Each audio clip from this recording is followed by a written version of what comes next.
kind of some of the gear we packed and some of the gear you could pack, just depending on how much stock you're taking and different things you want to do on your trip. So the first thing I'd like to talk about is these bear-proof panniers. These are made by High Country Plastics. These are an item that we took kind of as a pantry. This is where we stored all of our snacks, our food, different things like that.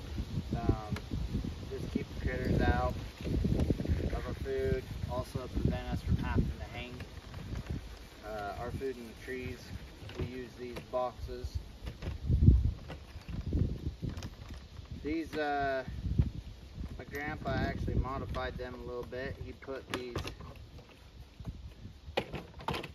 O-rings here on the side, and he had a custom top pack made with straps to go right down to those. This setup here actually makes for a really nice pack on a horse. You just got to be careful not to overload these green boxes so that you're not putting too much weight on your horse. But with the snacks, the food, all your dry goods, these are a good place to store them. Plus that pallet pack is a good place to put someone's personal gear, their bedding, their clothes, different things like that. That keeps the horse well balanced and it's not overloaded. The other thing I'd like to talk about are these cooler baskets. I'll do another video showing how you yourself can build these. But they're pretty handy. They weren't built for these coolers. We had access to some bear-proof coolers, bear-resistant coolers. So we decided to kind of adjust them so that they would carry well. Again, same thing with the green boxes. You can overload these. It's better to just make sure they're close to, about 50 pounds. And we threw an H-pack on top of this horse that carried these coolers, and that seemed to be a really nice, well-balanced pack.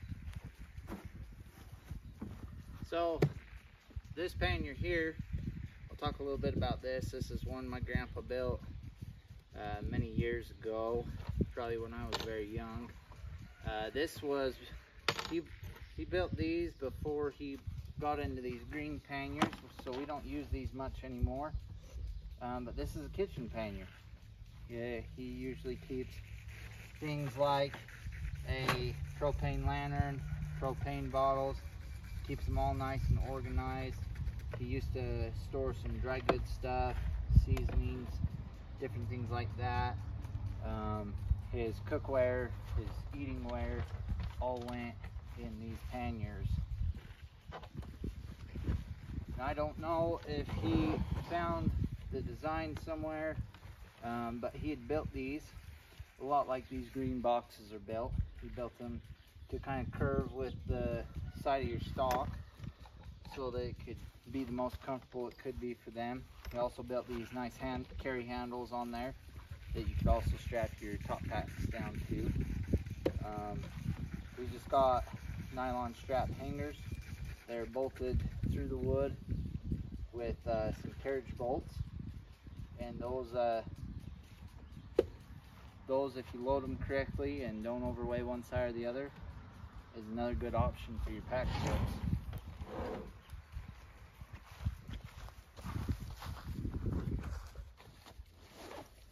The other panniers I'd like to talk about are these Utah panniers. These are a squared Utah pannier. They're actually quite large. You can fit a lot of gear in these. I just barely got these. The ones we grew up with, though, are a little bit smaller. These ones here are the same concept. It's a Utah pannier. It is tapered though, so they're not, as you can tell, they're not quite as big as those ones there. Them panniers, they've got to be well over 30 years old. They've seen some trails in their life.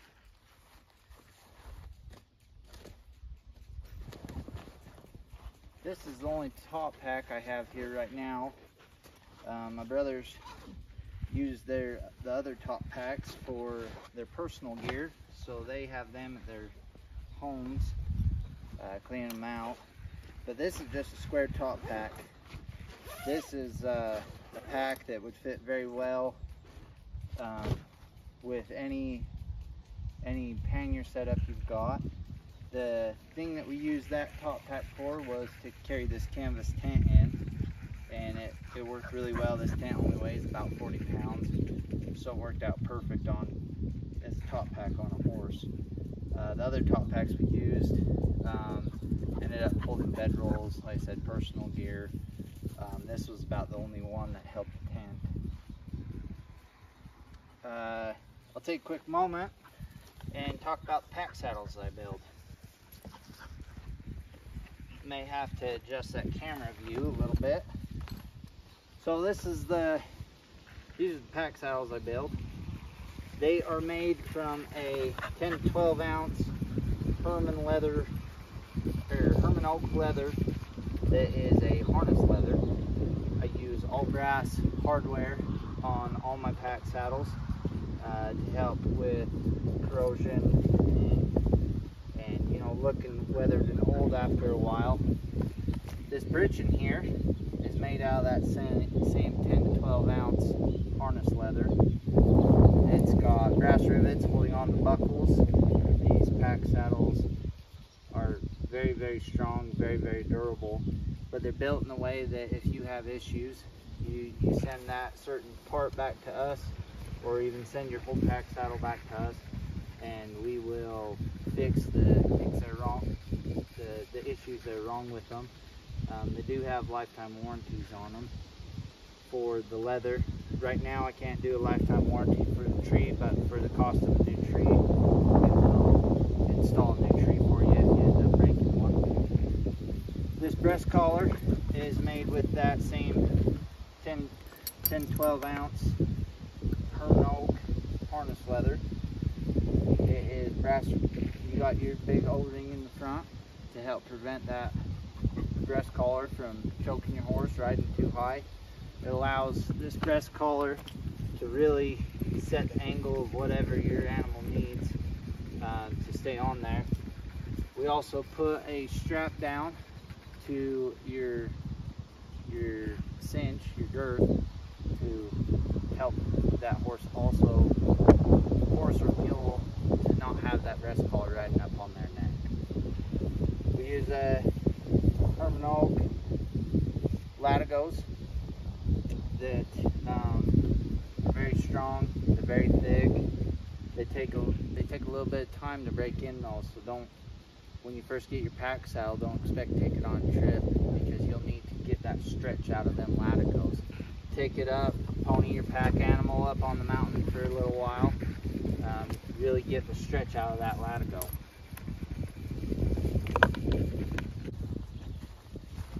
The other thing I'd like to talk about are hobbles. When you get up there in the mountains or out on the desert, you're going to need to allow your stock to be able to graze. I like using these figure 8 hobbles, and I will put another video. I'll get ready to do another video where I teach you how to get your horse used to these hobbles, show you how to put them on and everything. But we were up on our pack trip, and we had all of our animals in these hobbles to allow them to be able to graze and get the right amount of food that they need. So another thing that you want to think about when packing is we're packing with animals, so we can carry a little bit more than what we can on our backs. Some of the nice things about that is bringing some of the comforts of home. I ended up purchasing this chair that folds up, and it weighs less than 5 pounds. Packs up in a real small case. That's been a really nice purchase. The other thing too, if you look over here, I ended up getting me a lightweight cot. Keeps you about 4 inches off the ground, but it's better than nothing. like I said, this also weighs about 5 pounds. It rolls up into a package about like this, so you're not taking up much space on your animal. You're not taking up too much weight. You can get a nice comfy place to sleep.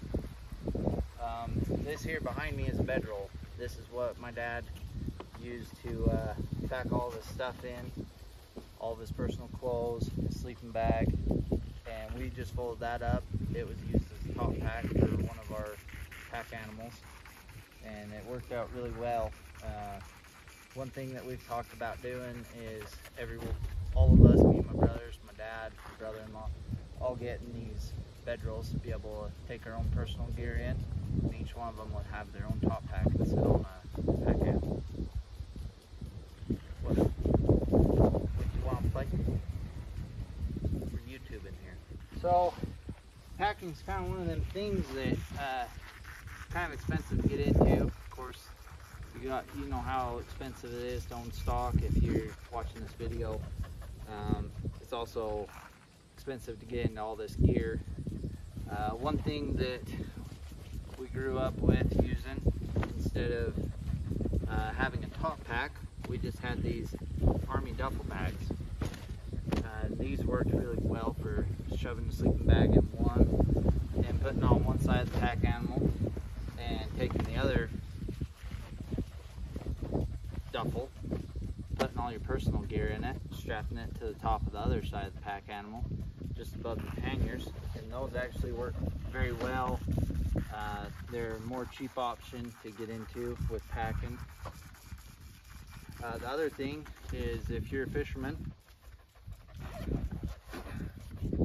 White River makes this pre-made or pre-ready flight pole that comes in a really nice carrying case.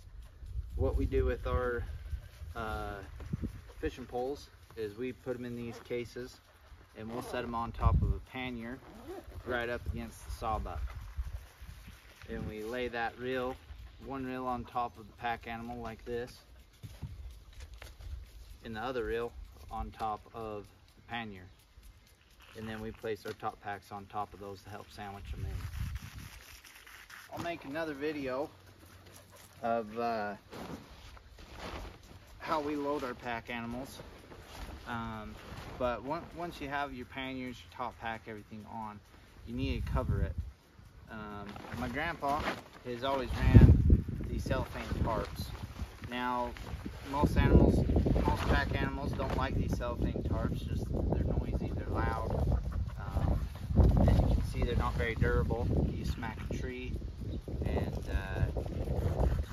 they'll rip.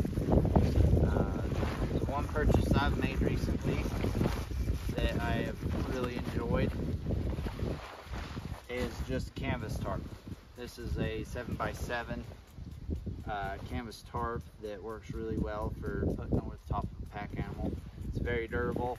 It was able to withstand being on a young horse this last week and bumping into trees and everything, and they work very well. The other thing too that I'll add is, if you end up getting to a point where you're riding in the dark, that white canvas, you can look back and see whether that load on that pack animal is still centered or not. We'll talk about this real quick. We went riding up the mountain, and a lot of times you have a lot of deadfall that ends up covering your path. You have a hard time finding a way around it. We use this pack saw that just straps on the side of a saddle, and we use this to clear our trail getting in and out, and also cut firewood, anything like that. So the other thing I'd like to talk about are tie lines. You're not going to want to leave your horse out grazing all night long, and you're going to have quite a group of horses or mules when you're packing in somewhere. What we use are these high lines. This one just has a bunch of knots with loops tied in it, and we tie our horses. We tie this high in a tree. I'll make another video showing how we set these up, but we tie our horses to those. This is This one over here is a little bit different style. As you can see, it's got some lead rope buckles that have just been looped through and put on there, and that works very well. But again, you're looking at weight, that's a lot heavier than that long line. I'll do a video of how we set our kitchens up when we're packing. But one thing we take with us is we take one of these collapsible water bins, and what this allows us to do is be able to fill it up with some water, tie it in a tree by our kitchen, and then we can open and close this, be able to wash our hands, fill our wash bins, anything like that.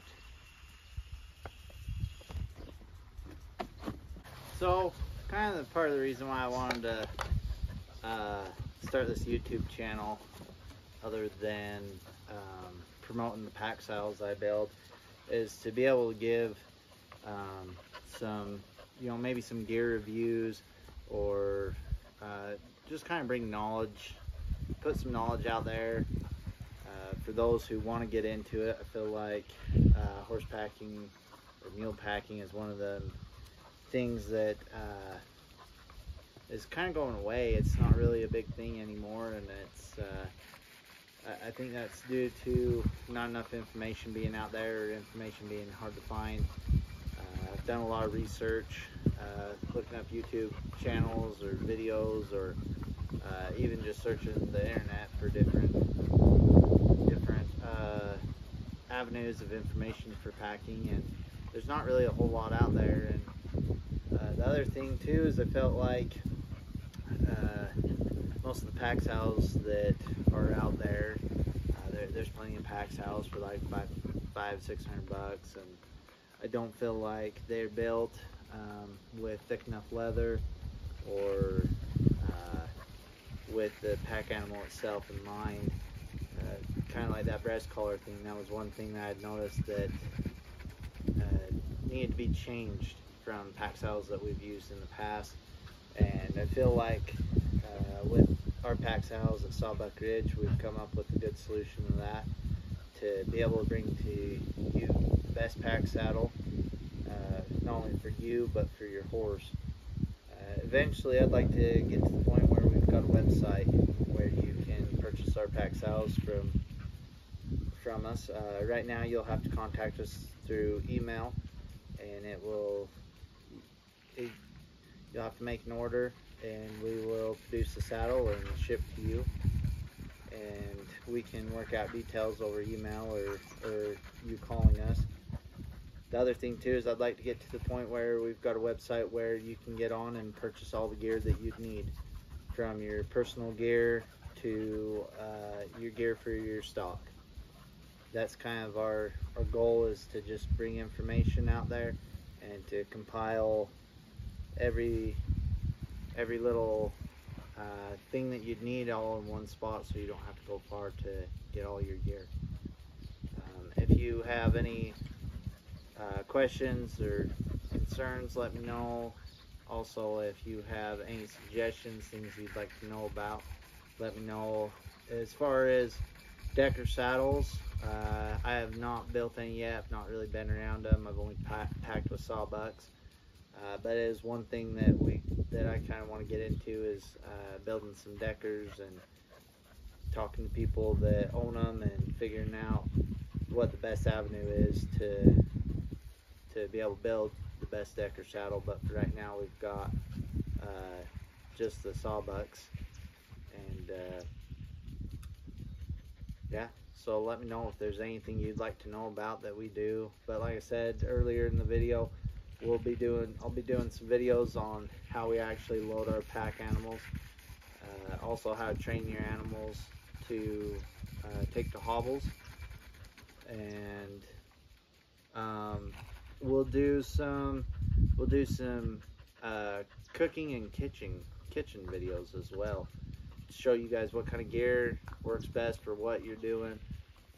We'll also do a couple videos on tents. As you can see, I'm sitting in a wall tent right now, which is an amazing tent, but maybe it won't work for the trip that you want to do. So we'll talk about all those different things, and yeah, expect more videos to come. Thanks for tuning in.